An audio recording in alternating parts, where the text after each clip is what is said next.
Hello everyone.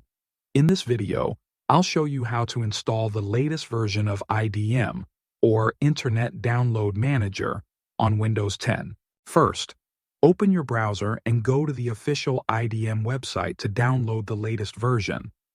Make sure you're downloading it from a trusted source.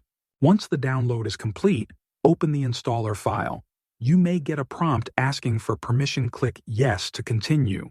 Now, follow the on-screen instructions, selecting the installation folder and other settings if needed. You might need to restart your browser to activate the IDM extension for easy downloading. And that's it. IDM is a popular tool for speeding up downloads and managing files efficiently.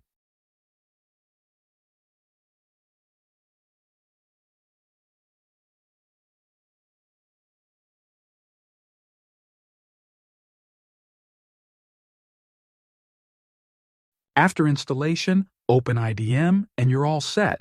Enjoy faster downloads with IDM on your Windows 10. Don't forget to like this video and subscribe for more helpful guides. Thanks for watching.